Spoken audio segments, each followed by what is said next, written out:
Cristina, hey, congratulations Thank you so for being much. here at the TCA. I mean, how did it feel that, presenting the photographer today? Today, we were the first episode to be filmed, so this is 4 years ago. So we've been waiting for a long time. So finally being here and presenting and launching this is extraordinarily fun, so exciting, and such a big honor. So tell us how you got on board to do this project in the first place. Yeah, many times filmmakers have come to Paul and to me and to say, we want to film your lives, the work that you do out in the ocean. And having a film crew with you is a huge distraction. So we always said no. But when Jimmy Chin and Chai Vasarhelyi came and asked, not only are they dear friends, they're Oscar-winning documentary filmmakers. So we said yes. And it was awkward to have the camera turned on you as a photographer. But because these are such capable filmmakers and people, we're a family. We're all cameramen, camera women. And so it was easy. It was fun. We spent almost 10 months together on our boat out at sea, filming and telling this story. And just trying to demonstrate how photographs have the power to change how conservation outcomes are achieved. So how did Jimmy develop that trust with you to be photographed as a photographer? Before Jimmy Chin was an Oscar-winning documentary filmmaker, he was just another National Geographic photographer. And National Geographic magazine is such an iconic publication. It's difficult to become a photographer that shoots for that magazine. You spend years trying to get in, and when you're finally in the magazine, the people that are there with you, your peers, your fellow photographers, become your family. And so Jimmy has been our dear friend for many years. And that's how we developed that trust. Now, as a photographer yourself, you want to develop, the stories. Now, in this documentary, they're trying to develop a story for you. So in the back of your mind, what story did you want, hoping that to tell with Jimmy? I think one of the most interesting aspects of our particular episode is that it was filmed mostly during COVID. And Paul and I were going to go to the Bahamas to pursue the story about a country really that was at the crossroads of development. Should they continue pursuing economy based on tourism? Should they pivot and start extracting oil? And we wanted to tell that story. Jimmy and Chai allowed us to tell the story we were telling anyway. They just followed us telling the story that we were there to tell anyway. So tell us about this this 10-month journey that Jimmy went along with you, the project, the challenges that you were embarking on. I think the funnest part of the whole project is we bought the boat. When you're an ocean-based photographer or filmmaker, the most expensive part of the expedition is paying for the boat and the captain. So my husband, Paul Nicklin, and I decided that we were going to buy a boat, and we did. Except we don't know how to sail, so we got to this boat, middle of COVID. Everything is shut down and we don't know how to sail. So challenge number one is, how do you sail the boat? And this is not a small boat. It's a 62-foot catamaran, double mast. So that was the first fun part. But once you cut the line and you leave the dock and you're at sea, it's amazing. And people in a boat, it's a small ecosystem. You learn to coexist with each other. You become really close-knit family. And it was very easy. It was really fun. It was surprisingly easy, and when the time to film was over, it was almost sad. And all this was done during COVID? Most of it was done during COVID. Even there's a handful of interviews that you'll see in the episode that are done in a studio. That was done afterwards in New York and in Washington, D.C., also during COVID. So how did Jimmy film you out at sea? It must be very helpful that he's a daredevil himself. Well, yeah, you have to be a little bit of an adventure or comfortable with adventure. The thing is, when you are out at sea, your boat becomes a quarantine, a bubble.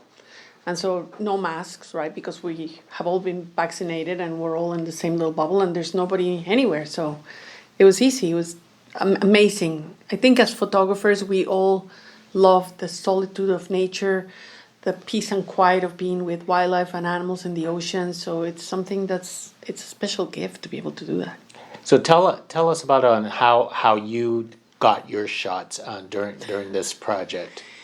while being filmed. Yeah, that's usually a challenge. And I've done a couple of other projects with National Geographic for a series called Welcome to Earth with Will Smith, where I was the talent pretending to be a photographer. And then afterwards they came and said, so can you show us the shots? And it's like, no, I was pretending to be a photographer.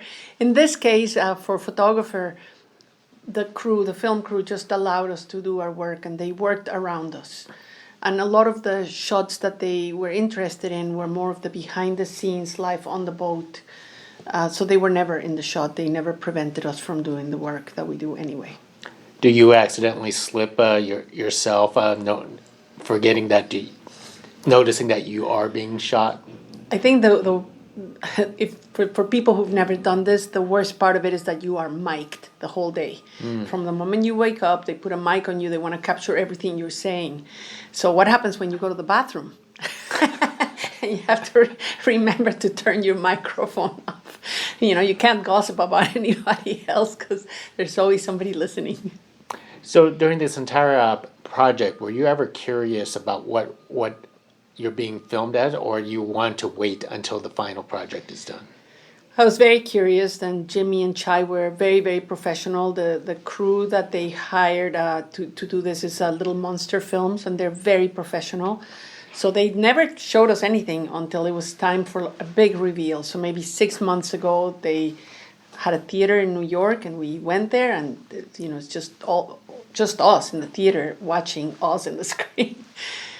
And the thing that surprised me is that they had gone back to our lives growing up, for me in Mexico, for Paul in the Arctic, and they dug out photographs of our family and our lives that I've never even seen. I was like, where did you get that?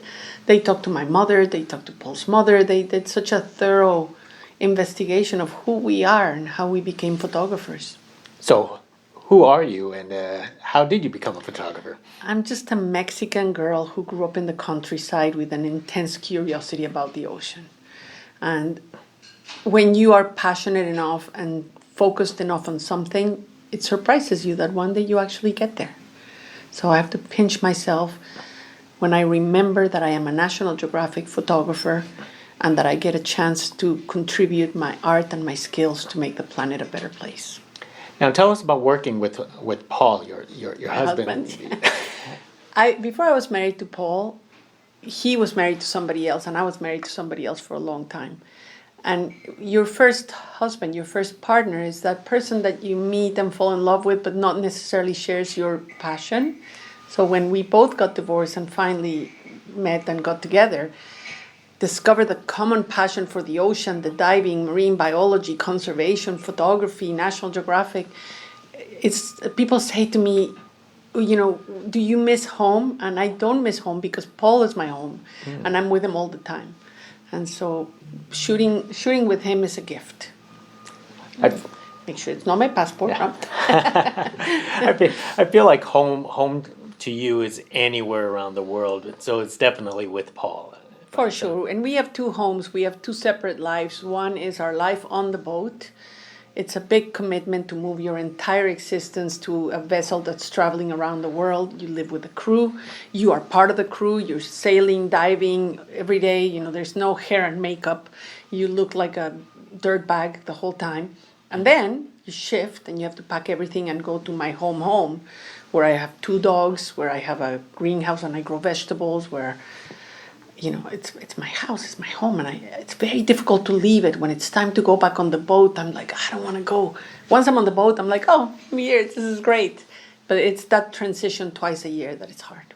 It's funny, I sat in the TCA panel today, and I never knew social media was such a debate amongst photographers yourself, and you taken the pro side of social media.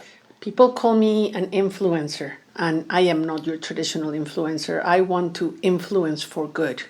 I try to use my social media channels, the organization that I founded, Sea Legacy, to educate people as to why we have to pay attention to climate change and to the ocean and to extinction. And we try to do it in a way that is not preachy. We're not pointing fingers or guilting anybody. We're just saying planet Earth is a spaceship and we're all traveling on it. It has all the resources we need, and when we run out, it's like running out of water in the toilet in the airplane. It's going to be a mess. I want to re-bring up something that Jimmy actually said during the panel, is that he wasn't concerned about the shot he made, but he was actually concerned about the shots he missed. Yes. What is that the same with you? The shots that you miss are the ones that haunt you for the rest of your career. And when you are a rookie photographer, when you're beginning your career, there's so many conversations in your own head that stop you from taking the shot. You're either afraid, you're concerned for what others might think of you. And I have missed a couple of really important shots. Early in my career in the Amazon, I was sent to deep in the heart of the Amazon, where the government of Brazil was building the Belo Monte Dam, to photograph the indigenous people that were going to be impacted.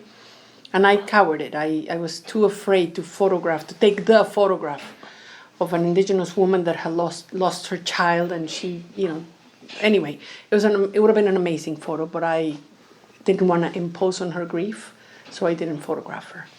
I know. I had a boss who was a photographer during the Vietnam War, and he missed the photograph where they executed the communist. He took the photograph where they were walking him down the street, but he didn't photograph the. So it haunts him forever. Forever, these are the images that you regret not having taken. And so you learn, and people often say, when you're confronted with a situation where you have to put your camera down to help, it's an animal that's entangled or a human that's in trouble, you have to remember you are a photographer, you are a storyteller, and your responsibility is to tell the story. If you take the picture and you can still help, good for you. Otherwise, you have to make sure that the world knows that these things are not invisible, that the suffering doesn't happen in a vacuum. And where's your next adventure going to take you now? Manyfold, but the Sea Legacy 1, our boat, is waiting for us in New Zealand. It's finished an extended yard period. There's a lot of very technical diving that happens on this boat, so it needs a lot of equipment that's high-tech. And we're going to be working in New Zealand on a project that I love. It's called the Hene Moana Hello, and it's a project to include the voices of indigenous people, especially the Maori people, as countries start developing their blue economies, so that it doesn't become a colonial exercise where, conservation groups or Western people come and tell us how we're going to develop the ocean, but that we include the voices of coastal people who live there. Around the world. Most excellent. And let me wrap it up with one last question. So as audiences have a chance to watch, hopefully you would watch your episode of for Photographer. Yeah. What's the one most important take they walk away with? So Photographer is going to be streaming on Disney Plus and Hulu starting, I think it's March 15 when they're launching it. The one takeaway is that photography is not a pastime. It is a communications tool. And the way that I like to use my camera is to engage people in the struggle to be human, in the fight for a living planet, and everybody has a role to play. So I hope that they're going to follow along. Most excellent. Thank you very much, Cristina. Thank you so much.